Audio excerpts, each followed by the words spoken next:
Dean MacNeil couldn't eat, couldn't sleep. He was on emotional autopilot because something tore a hole in the soul of my family and me. It was the summer of 1991, and MacNeil had taken a road trip from Connecticut to Vermont with his younger brother, Scott. They hiked, jet-skied, and spent much of the time listening to Scott's favorite musician, reggae superstar Bob Marley. A couple of weeks after the trip, a phone call came at midnight. Scott had been killed in a car accident. He was a passenger in another teenager's car when it slammed into a tree. He was on his way home from a reggae concert. MacNeil was devastated. He found refuge, though, in Marley's music. He started listening to Marley's songs again and discovered something. Biblical verses were scattered like gems through virtually every one of them. The lyrics weren't just nods to the Bible, but lengthy scriptural quotations that called the listener to believe that no matter what kind of changes and rages they were experiencing, they could never be blue, as Marley says in Forever Loving Jah, a nod to the Rastafarian religion's name for God. That accident really sent my sister, mom, dad, and myself into a tailspin, MacNeil says today. But Bob Marley's music is what got us through. It helped us deal with the grief and the despair by listening to these messages of hope and perseverance. I went to the classroom of Bob Marley because my very survival depended on it. MacNeil found new meaning in the Marley adage, "You never know how strong you are until being strong is your only choice." He started leading Bible studies at his church and completed a master's degree in theology. He also became a musician and author of a book, The Bible and Bob Marley. Half the story has never been told. Today, as Marley's life is celebrated in a new hit movie, MacNeil and others make a bold claim.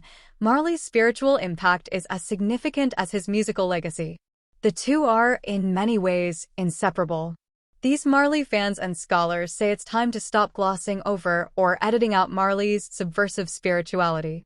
The Bible was as important to Marley's music as his guitar, MacNeil says. You really need to know the Bible to understand Marley's message. Marley's lyrics are saturated with biblical verses. That's not the typical message about Marley's legacy that his fans get today. Since Marley's untimely death in 1981, he has been defined as a musical icon. His smiling visage adorns t-shirts, bags, keychains, scented candles, lip balm, iPhone cases, and posters in college dorm rooms. His album, Exodus, was selected as the best album of the 20th century by Time magazine. His song, One Love, was named the Song of the Century by the BBC. Some critics even say Marley was the most influential songwriter of the 20th century. This is the version of Marley that primarily appears in the current hit film, Bob Marley, One Love. It offers a glimpse into Marley's life in the late 70s, when he became a symbol of reconciliation in his home country of Jamaica. But there's another reason why many people don't see Marley as a religious figure. There's a less savory aspect to his personal life that the current film only touches on. Marley was a married man who reportedly fathered at least 11 children, some of them outside of his marriage to Rita Marley. Kingsley Benadir as Bob Marley in Bob Marley, One Love from Paramount Pictures. Kingsley Benadir as Marley in Bob Marley, One Love, now in theaters.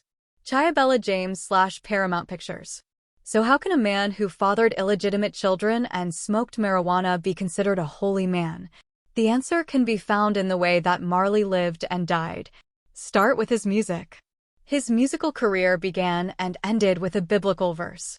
Marley would often start concerts by reciting biblical passages, MacNeil says. His first published song, Judge Not, recorded when he was 17, was based on Matthew 7 verse 1, a passage in which Jesus warned his followers to, "Judge not, that ye be not judged." The last track on his final album was Redemption Song, How Long Shall They Kill Our Prophets While We Stand Aside and Look? It was based on Luke 13 verse 34, Jerusalem, Jerusalem, you who kill the prophets and stone those sent to you. His faith was central not only to his music, but to what Rastafarians would call his livity, which is his whole lifestyle, his whole approach to life, says Vivian Goldman, a British journalist and educator who befriended Marley while working as his publicist. Marley invented a new species of musician, the holy rocker. Other musicians like Bob Dylan and Johnny Cash sang about their faith. But none cherished the Bible like Marley. Several biographers have noted that while on tour, Marley would often withdraw to a secluded spot on his bus to ponder scripture. He would then return to the rest of his bandmates and debate, not over women or song credits, but the meaning of biblical verses. There are classic stories of musicians who were inseparable from their instruments. Jimi Hendrix supposedly slept with his guitar.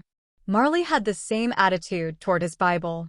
Goldman says that Marley never went anywhere without his weathered King James Bible, which had a photocopied portrait of the Lion of Judah in full regalia pasted on the cover, and photos of Haile Selassie I, the former emperor of Ethiopia, on the inside cover. Rastafarians consider Selassie, who died in 1975, as the second coming of Jesus, a black messiah. His spiritual practice was absolutely a crucial part of his life, says Goldman, author of The Book of Exodus, The Making and Meaning of Bob Marley and the Wailers album of the century. He would make time no matter what. If he was in a busy airport, he would retreat to the side so he could sit and study his Bible. For some, God and the Bible are symbols of oppression. Both have been used to justify slavery, homophobia, and imperialism. But Marley saw God as a liberator, a deliverer from political and personal oppression. In his song, Exodus, he sang, "Jah come to break down oppression, rule equality, wipe away transgression, set the captives free." MacNeil says it's almost impossible to listen to any Marley song without bumping up against the Bible. He examined 83 Marley songs and identified 137 biblical references, comprised of 39 quotations and 98 allusions. Marley's song, Forever Loving Jah, is a prime example.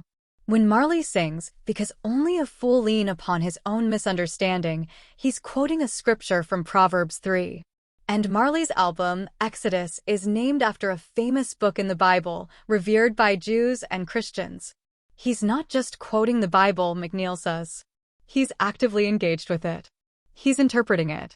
He's making it relevant to his own experience. He's making it relevant to a wide audience.